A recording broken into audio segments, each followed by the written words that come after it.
अढ़ाई मलका जम्मू और कश्मीर के सरहदी जिला पुंछ के मंडी ब्लॉक का एक ऐसा ही गांव है जिसके लोग कई दहाइयों से अलग जिंदगी गुजार रहे हैं। अढ़ाई मलका को बाकी ब्लॉक और जिला से जोड़ने वाला एक कमजोर टिन पुल है जो अढ़ाई मलका और अढ़ाई हवेली के दरमियान लटकता हुआ दिखाई देता है।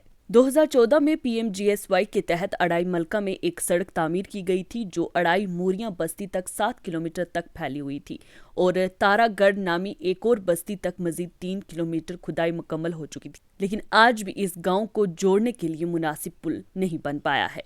दरियाई मंडी पर ये तंग टिन पुल किसी भी लम्हा गिर सकता है और ये भी मुमकिन है कि कई जानों को खतरे में डाल सकता है। इस पुल पर आप देख सकते हैं कि 2 व्हीलर मकामी लोगों की जानिब से चलाए जा रहे हैं ताकि गांव तक रसाई हासिल की जा सके, जो कि इनकी मजबूरी अब बन चुकी है। मेडिकल इमरजेंसी में अढ़ाई मलका तक ना ही एम्बुलेंस पहुंच सकती है और ना ही कोई और गाड़ी, और मरीज को गाड़ी तक पहुंचने के लिए कम से कम 8 से 10 अफराद की जरूरत पड़ती है। कई बार तो ऐसा हुआ है कि मरीज अपनी जानें गंवा बैठे हैं, जिनमें हामला ख्वातीन भी शामिल होती हैं। वहीं तालिब इल्म की बात की जाए तो उन्हें गांव की पगडंडियां तय करके स्कूल तक पहुंचना पड़ता है या रोड तक, जहां वालिदैन उनकी हिफाजत के लिए हमेशा फिक्रमंद रहते हैं। और कई तो ऐसे वालिदैन हैं जिन्होंने अपने बच्चों की तालीम तक रोक ली, उन्हें बंद कर दिया गया कि वो इस रोड की खस्ता हाली को देखकर मजबूर हो गए थे और उनकी हिफाजत के लिए फिक्रमंद रहते हैं। मेरा नाम है खादम हुसैन। खादम जी, कैसे देखते हैं आप आज की सदी में, 21वीं सदी में, जहां पर हुकूमत की जानिब से ये दावा किया जाता है कि हर जगह हमने रोड जो है वो पहुंचाई है, तो ऐसे में आपकी अगर यहाँ अढ़ाई की बात करते हैं तो आज भी ये झूला पुल लगा हुआ है, आपको किस तरीके की परेशानी होती है? क्या जब कोई मेडिकल इमरजेंसी होती है यहाँ तक एम्बुलेंस पहुँच पाती है? जनाब, हमारी रोड की खस्ता हालत है, ये बिल्कुल कोई डंगा नहीं है, यहाँ पुल नहीं है, तो रोड पर हमें डंगी पर उठा के कम से कम 4 किलोमीटर मलकम पंचायत से लाना पड़ता है, ऊपर से मूरियाँ से यहाँ रोड पर। फिर कभी गाड़ी मिलती है, कभी मिलती नहीं। कई लोगों की जानें यहाँ ही ख़त्म हो जाती हैं मेन रोड तक आने तक। बाकी ये है, रोड की हालत जो है वो खस्ता है। जहाँ टंडल होते हैं तो लाखों रुपए के होते हैं, उसमें आधे काम ठेकेदार टेंडर पर लेते हैं, वो काम तो पूरे होते नहीं हैं क्योंकि वो पहले कम रेट पे उठाते हैं, होते नहीं है, इसलिए हमें रोड की बहुत परेशानी है। बाकी डिपार्टमेंट रहा PHE का, उसमें भी जो ठेकेदार हमारे हैं उसने आज तक मलकम, खासकर मलकम पंचायत जो है, इसमें कोई भी काम, कोई लेन सही नहीं लगी है। आधी जो लेने हैं, ग्रेविटी लेने हैं, आधी छोड़ दिए हैं, कोई किसी को ब्रांच नहीं दी गई है। अच्छा। कोई वहाँ काम ना जिम्मेवारी लेकर सुपरवाइज़र कर रहा है, ना कोई वो ठेकेदार कर रहा है, आधा काम अधूरा छोड़ा है। और यहाँ से पहले आज तक गवर्नमेंट ने कोई यहाँ तवज्जो नहीं ली। हमारे सरपंच साहब जो हैं वो बड़े अच्छे आदमी हैं, उन्होंने बहुत काम यहाँ किया भी और करवाया भी, लेकिन वो डिपार्टमेंट कोई यहाँ पर अड़चन नहीं लेता।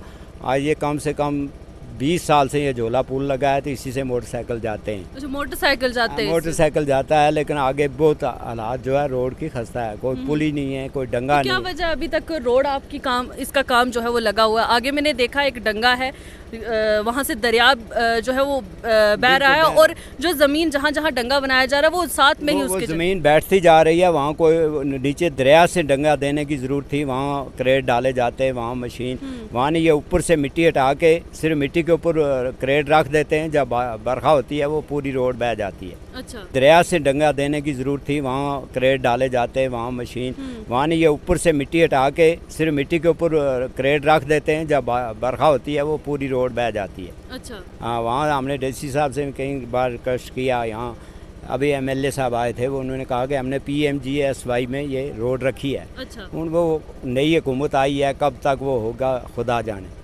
अच्छा, अब आपको उम्मीद है कि कुछ ना कुछ होगा इस गवर्नमेंट स्टेट की में होगा इंशाल्लाह। अच्छा, मुझे बताएं, आपके गांव के लिए, मलका गांव से आप ताल्लुक रखते हैं? मलका गांव से, मैं मलका इस पंचायत में क्या सरकार की तरफ से जितनी भी स्कीमें थी वो पहुंची हैं? चाहे हम आवास योजना की बात करते हैं जिसमें पक्के घर बना के देने थे, सोलर लाइट्स हैं, या टॉयलेट्स जो है स्वच्छ भारत अभियान की तरफ से जो है पहुंची है जनाब, बिल्कुल। PM भाई तकरीबन 80% लोगों को मिला है, फ़ायदा मिला है। हाँ, फ़ायदा मिला, बिल्कुल मिला है। तो सिर्फ हमें इतनी डिस्पेंसरी की इतनी प्रॉब्लम है और कई साल से हम कर रहे हैं, आज तक गवर्नमेंट ने उस पर कोई तवज्जो नहीं, ना कभी MLA जब MLC बैठती है तो उसमें कोई वो आज तक नहीं हमारा हुआ। अच्छा मुझे बताएं, यहाँ के लोगों की आमदनी का जरिया क्या है? आमदनी क्या है, यहाँ ज़िम्मेदार लोग हैं, किसी को 1 क्विंटल मक्की होती है, किसी को 50 का। मुलाजिम तो बहुत कम है, 2% मुलाजिम नहीं है यहाँ, बेकारी है बहुत ज़्यादा। हाँ, यहाँ की कोई आमदनी ज़रिया है नहीं। हाँ, ज़िम्मेदार लोग हैं सारे, मजदूर तबका हैं, हिमाचल जाके बाहर जाके मजदूरी करके खाना आन के यहाँ खाते हैं। हाँ, स्कूलों का मसला है, बाकी आंगनबाड़ी हैं, ये हैं, लेकिन कुछ तवज्जो से चलते नहीं है वो। हाँ, स्कूलों के क्या हालात हैं? स्कूल ठीक है, पढ़ाई ठीक हो रही है, लेकिन गवर्नमेंट ने ये जो राशन देना शुरू कर दिया, इसमें टीचर आधे हैं। हमारा हाई स्कूल मलका है, उसमें 22 पोस्टें हैं, तो 5 टीचर दिए हुए हैं।